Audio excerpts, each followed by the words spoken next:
আসসালামু আলাইকুম। আমি সাজ্জাদুর রহমান, প্রভাষক, civics and good governance, Dhaka দক্ষিণ বালিকা উচ্চ বিদ্যালয় ও কলেজ। সুপ্রিয় শিক্ষার্থীবৃন্দ, আজকে তোমাদের টেন্স নিয়ে আলোচনা করার চেষ্টা করব। তবে টেন্স পড়ার আগে আমরা আরেকটা বিষয় নিয়ে হালকা একটু আলোচনা করি, যেটা টেন্স পড়তে গিয়ে অতি জরুরি। আমরা এই পার্সন নিয়ে একটু হালকাভাবে আলোচনা করব। দেখো, পার্সন তিন প্রকার। পার্সন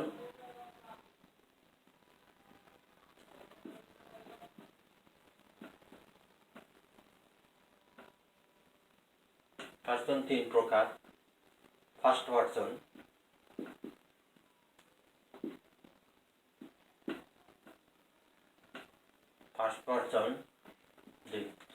দ্বিতীয়ত সেকেন্ড পার্সন,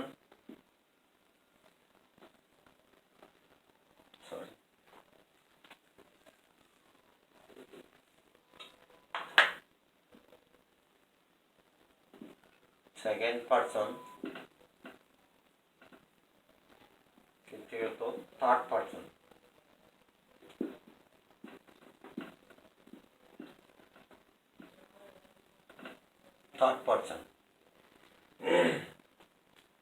ফার্স্ট পার্সন আমরা এটারে সংক্ষেপে লিখি কিভাবে। ফার্স্ট পার্সনে আছে আই এবং উই। সেকেন্ড পার্সন আমরা সংক্ষেপে এভাবে লিখি টু এন ডি। সেকেন্ড পার্সনে আছে ইউ, একবার সিঙ্গুলার একবার প্লুরাল। এরপরে থার্ড পার্সনে আমরা এইভাবে সংক্ষেপে লিখি হি, শি, দে, এইরকম। তাহলে পার্সন তিন প্রকার: first person, second person, third person. First পার্সনে আছে আই, উই। সেকেন্ড পার্সনে আছে ইউ, থার্ড পার্সনে আছে হি, শি, দে। এখন পার্সন চেনার সহজ উপায় হলো আই, উই, ইউ বাদে। আই, উই, ইউ বাদে যত কিছু আছে সব কিছুই থার্ড পার্সন। এখন থার্ড পার্সন চেনার উপায় আরো সহজ।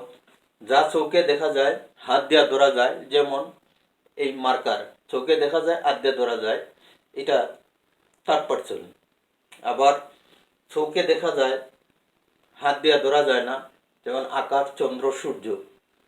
আবার চোখেও দেখা যায় না, হাত দিয়েও ধরা যায় না, যেমন আলো, বাতাস, এগুলা হচ্ছে থার্ড পার্সন। সুপ্রিয় শিক্ষার্থীবৃন্দ, আমরা এখন আমাদের মূল আলোচনা টেন্স নিয়ে আলোচনায় চলে যাব।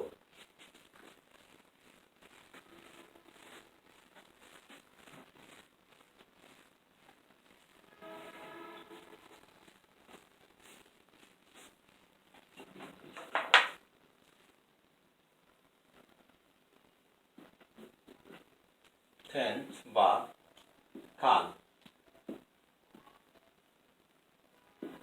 টেন্স কি? ভার্বের কার্য নিষ্পন্ন হওয়ার যে সময়, এই সময়টাকেই টেন্স বলে। অর্থাৎ ভার্ব সম্পন্ন হওয়ার যে সময়টা, এই সময়টাই হচ্ছে টেন্স। টেন্স প্রধানত তিন প্রকার।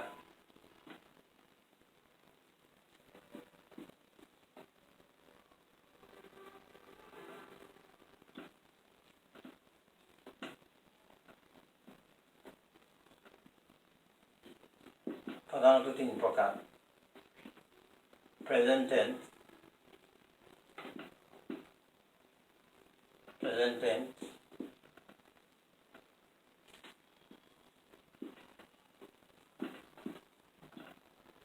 past tense,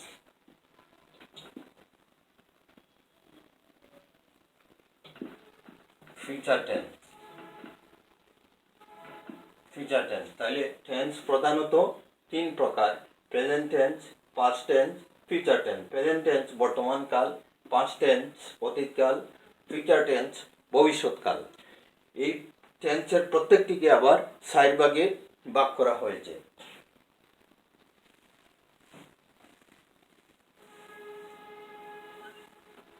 এই তিনোটা টেন্সই তিনোটি টেন্সই প্রত্যেকটারই আবার 4 ভাগে ভাগ করা হয়েছে। যেমন present tense, present indefinite tense, present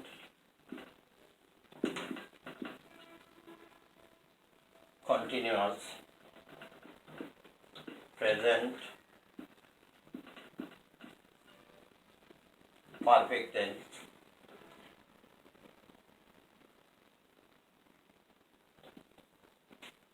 present perfect continuous.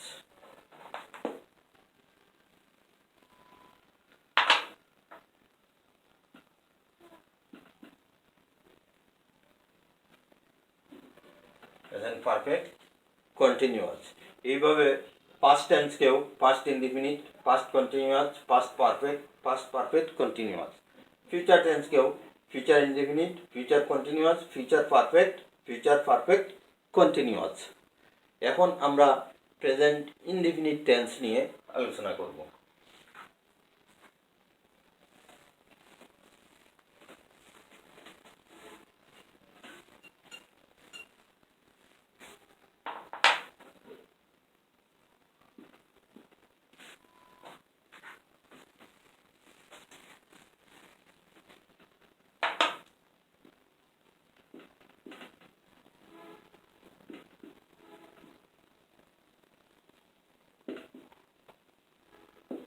Present indefinite, যে কাজ বর্তমানে হয় বা হয়ে থাকে বুঝালে, অথবা অভ্যাসগত সত্য বুঝালে, অথবা চিরন্তন সত্য বুঝালে এই ধরনের টেন্স হয়েছে গিয়ে প্রেজেন্ট ইনডেফিনিট টেন্স।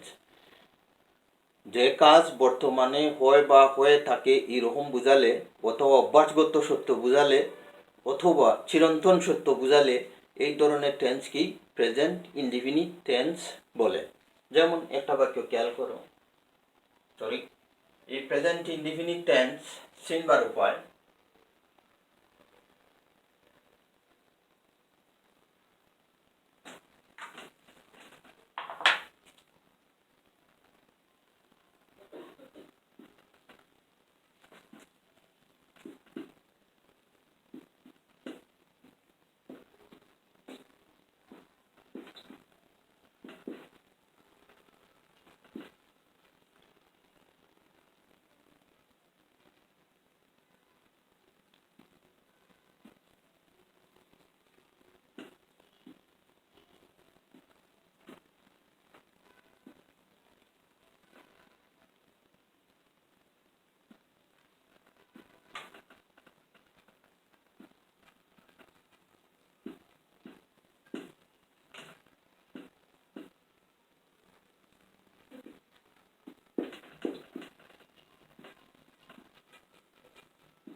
কোনো কাজ বর্তমানে হয় বা হয়ে থাকলে, অথবা অভ্যাসগত সত্য বুঝালে, অথবা চিরন্তন সত্য বুঝালে তাকে প্রেজেন্ট ইনডেফিনিট টেন্স বলে। এখন এই টেন্স চিনিবার একটা উপায় আছে।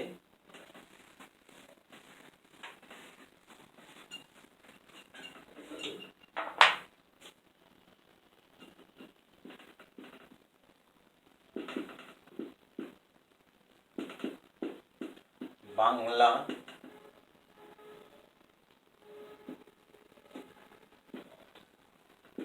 বাক্যে ক্রিয়ার শেষে ই, ও, ও ইত্যাদি থাকে।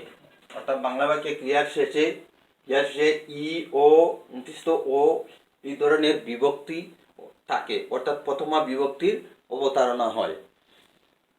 এই টেন্সের একটা স্ট্রাকচার আছে, গঠন। প্রথম হইল সাবজেক্ট প্লাস মূল ভার্ব প্লাস অবজেক্ট। প্রথমে সাবজেক্ট, মূল ভার্ব বা ভার্বের প্রেজেন্ট ফর্ম প্লাস অবজেক্ট। এখন আমরা সরাসরি বাক্যের সাথে পরিচিত হব, কিভাবে প্রেজেন্ট টেন্স ধরতে হয়, প্রেজেন্ট ইনডিফিনিট টেন্স ধরতে হয়। যেমন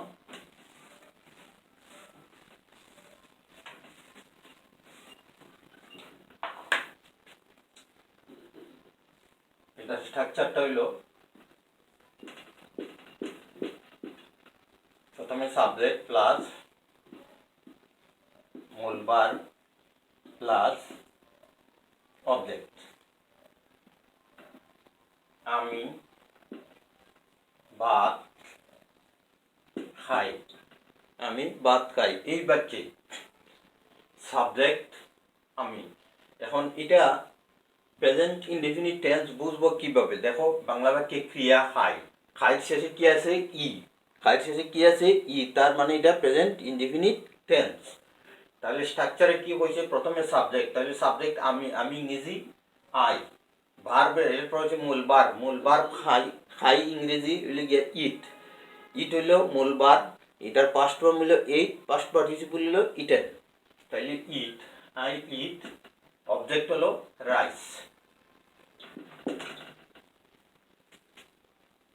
এরপরে আমরা ভাত খাই, আমরা ইংরেজি উই, ভার্বের প্রেজেন্ট ফর্ম ইট, অবজেক্ট হইল গিয়া রাইস। তুমি ভাত খাও। এই বাক্যে দেখো, বাংলা বাক্যে ক্রিয়ার শেষে দেখো আছে ও, তার মানে এটা প্রেজেন্ট ইনডেফিনিট টেন্স। তাহলে সাবজেক্ট স্ট্রাকচার অনুযায়ী প্রথমে সাবজেক্ট ইউ, ইউ, ভার্বের প্রেজেন্ট ফর্ম ইট, অবজেক্ট হলো রাইস। এরপরে তোমরা ভাত খাও, you eat rice.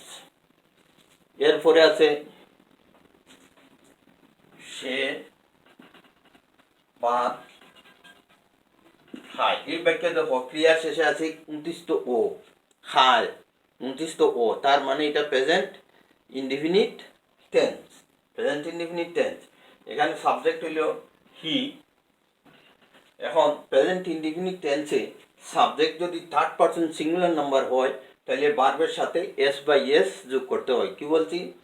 Present indefinite টেন্সে, শুধু প্রেজেন্ট ইনডিফিনিট টেন্সে সাবজেক্ট যদি থার্ড পারসন সিঙ্গুলার নাম্বার হয়, তাহলে ভার্বের সাথে এস বা ইয়েস যোগ করতে হয়। তাহলে হি ইটস, ইটস রাইস। এরপরে মনে হলো কইল তাহারা ভাত খায়,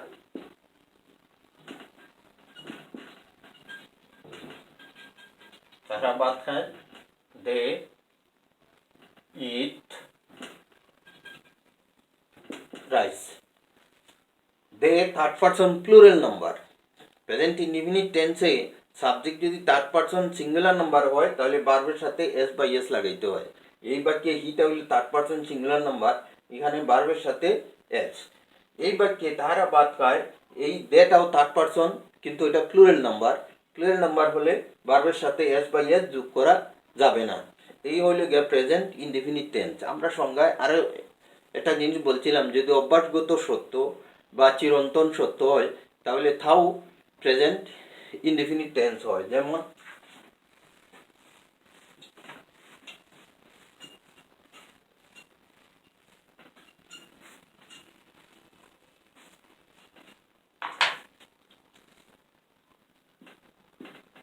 সূর্য পূর্ব দিকে উঠে, এটা চিরন্তন সত্য বাক্য। তাহলে সূর্য পূর্ব দিকে উঠে, তাহলে দি সান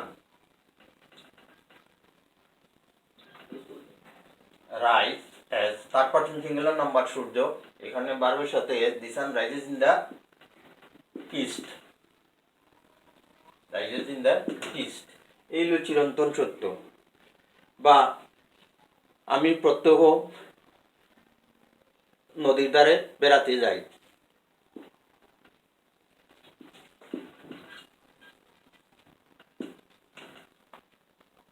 প্রত্যহ নদীর তীরে বেড়াতে যাই। এখন এই বাক্যটা কি হবে? এটা অভ্যাসগত সত্য যে আমি প্রত্যহ নদীর তীরে বেড়াতে যাই। তাহলে I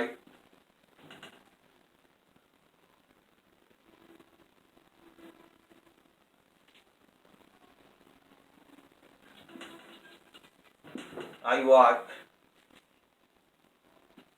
to the bank of the river, অথবা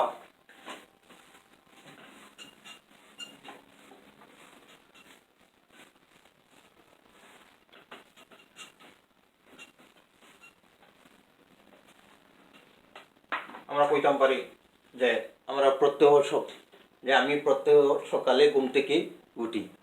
যেমন আমি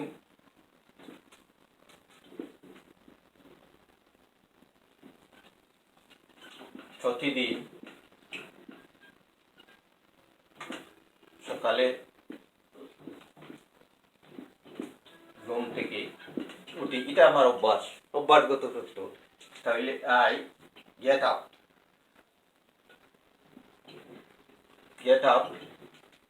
early in the morning,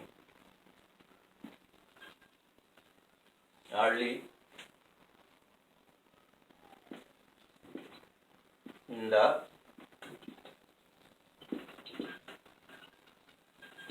আমি সকালে ঘুম থেকে উঠি, এটা আমার অভ্যাস। আমি সকালে ঘুম থেকে উঠি, I get up early in the morning, অথবা প্রত্যহ কইলে এভরিডে লিখতে পারো, এভরিডে। আমি প্রত্যহ সকালে ঘুম থেকে উঠি।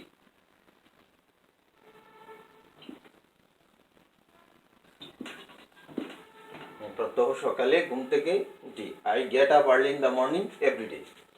এই হলো এই প্রেজেন্ট ইনডেফিনিট টেন্স। যে কাজ বর্তমানে হয় বা হয়ে থাকে, অথবা অভ্যাসগত সত্য বুঝালে অথবা চিরন্তন সত্য বুঝালে এই ধরনের টেন্সকে প্রেজেন্ট ইনডেফিনিট টেন্স বলে। প্রেজেন্ট ইনডেফিনিট টেন্স চেনার উপায় হলো যে বাংলা বাক্যে ক্রিয়ার শেষে এ, ও এগুলা থাকে, অর্থাৎ প্রথমা বিভক্তির অবতারণা হয়। এটা একটা স্ট্রাকচার হলো প্রথমে সাবজেক্ট, এরপরে মূল ভার্ব বা ভার্বের প্রেজেন্ট ফর্ম প্লাস অবজেক্ট, এইভাবে। আর প্রেজেন্ট ইনডেফিনিট টেন্সে সাবজেক্ট যদি থার্ড পারসন সিঙ্গুলার নাম্বার হয় তাহলে ভার্বের সাথে এস বা ইয়েস যোগ করতে হয়। থার্ড পারসন প্লুরাল নাম্বার হলে ভার্বের সাথে এস বা ইয়েস যোগ করা যায় না। শুধুমাত্র প্রেজেন্ট ইনডেফিনিট টেন্সেই সাবজেক্ট যদি থার্ড পারসন সিঙ্গুলার নাম্বার হয় তাহলে ভার্বের সাথে এস বা ইয়েস যোগ করতে হয়। এই ছিল মোটামুটি আজকের এই প্রেজেন্ট ইনডেফিনিট টেন্স। সুপ্রিয় শিক্ষার্থীবৃন্দ, আজকের ক্লাসটা তোমাদের দীর্ঘায়ু এবং সুস্বাস্থ্য কামনা করে ক্লাসটা এখানেই শেষ করলাম। ধন্যবাদ।